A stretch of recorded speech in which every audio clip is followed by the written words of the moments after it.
Le voyage égoïste, contes, récits et souvenirs par Colette, lu par Équilibre, livre audio.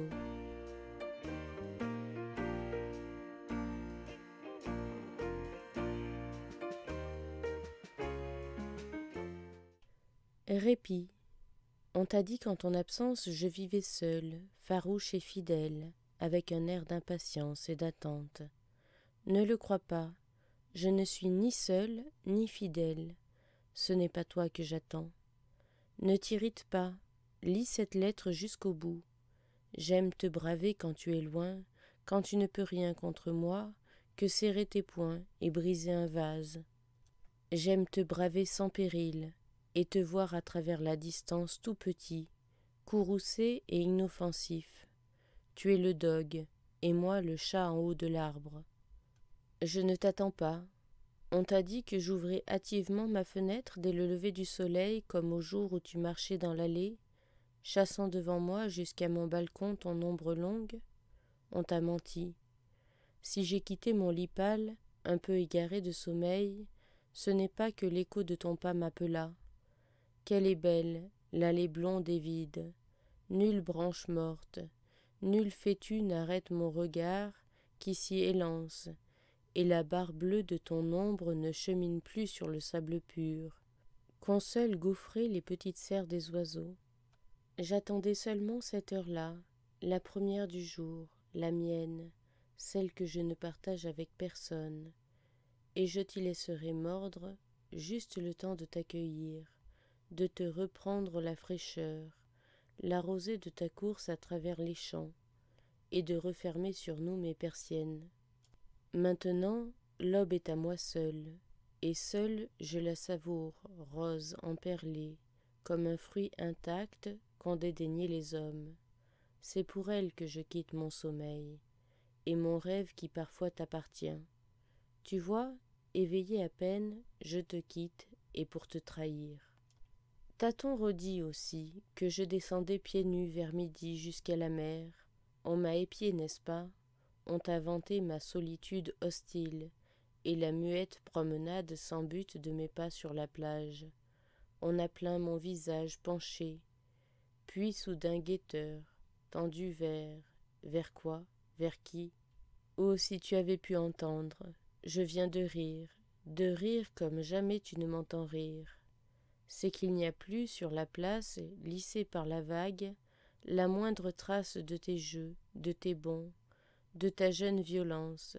Il n'y a plus tes cris dans le vent, et ton élan de nageur ne brise plus la volute harmonieuse de la lame qui se dresse, s'incline, s'enroule comme une feuille verte transparente, et fond à mes pieds. T'attendre, te chercher, pas ici où rien ne se souvient de toi. La mer ne berce point de barque. La mouette qui pêchait, agrippée au flot et battant des ailes, s'est envolée. Le rocher rougeâtre, en forme de lion, se prolonge, violet sous l'eau qui l'assaille. Se peut-il que tu aies dompté sous son talon ce lion taciturne? Ce sable qui craque, en séchant comme une soie échauffée, tu l'as foulé, souillé. Il a bu sur toi ton parfum, et le sel de la mer. Je me répète tout cela en marchant, à midi sur la plage, et je penche la tête, incrédule. Mais parfois je me retourne aussi, et je guette comme les enfants qui s'effraient d'une histoire qu'ils inventent. Non, non, tu n'es pas là. J'ai eu peur. Je croyais tout à coup te trouver là, avec ton air de vouloir me voler mes pensées. J'ai eu peur.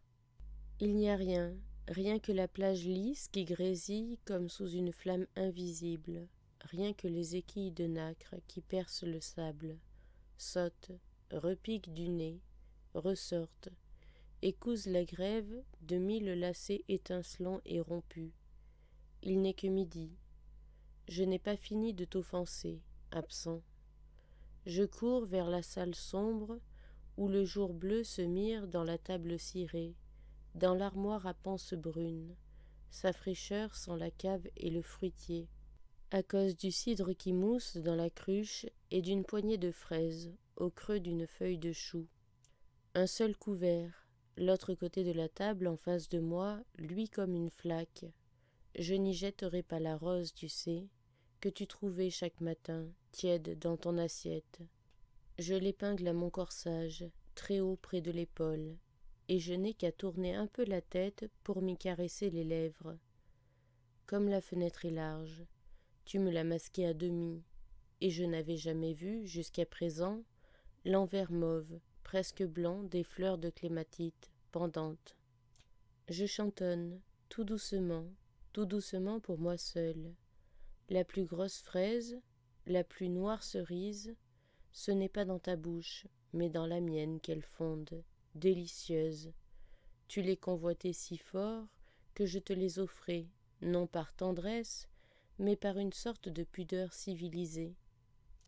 Tout l'après-midi est devant moi comme une terrasse inclinée, rayonnante en haut et qui plonge là-bas, dans le soir indistinct. Couleur des temps. C'est l'heure, te l'a-t-on dit, où je m'enferme. Réclusion jalouse, n'est-ce pas? Méditation voluptueuse et triste d'une amante solitaire. Qu'en sais-tu? Quel nom donner au fantôme que je chois? Quel conseiller me presse? Et pourrais-tu jurer que mon rêve a les traits de ton visage? Doute de moi, toi qui as pu surprendre mes pleurs et mon rire, toi que je frustre à tout moment, toi que je baise en te nommant tout bas étranger. Jusqu'au soir je te trahis, mais à la nuit je te donne rendez-vous, et à la pleine lune me retrouve au pied de l'arbre où délirait un rossignol, si enivré de son chant qu'il n'entendit ni nos pas, ni nos souffles, ni nos paroles mêlées. Aucun de mes jours ne ressemble au jour d'avant, mais une nuit de pleine lune est divinement pareille à une autre nuit de pleine lune. À travers l'espace, par-dessus la mer et les montagnes, ton esprit vole-t-il au rendez-vous que je lui donne, auprès de l'arbre? J'y reviens comme je l'ai promis, chancelante, car ma tête, renversée, cherche en vain le bras qui la soutenait. Je t'appelle, parce que je sais que tu ne viendras pas. Sous mes paupières fermées, je joue avec ton image, j'adoucis la couleur de ton regard, le son de ta voix. Je taille à mon gré ta chevelure, et j'affine ta bouche, et je t'invente subtil, enjoué, indulgent et tendre. Je te change, je te corrige.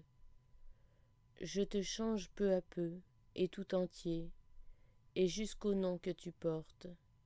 Et puis je m'en vais, furtive, honteuse, légère, comme si, entrée avec toi sous l'ombre de l'arbre, j'en sortais avec un inconnu.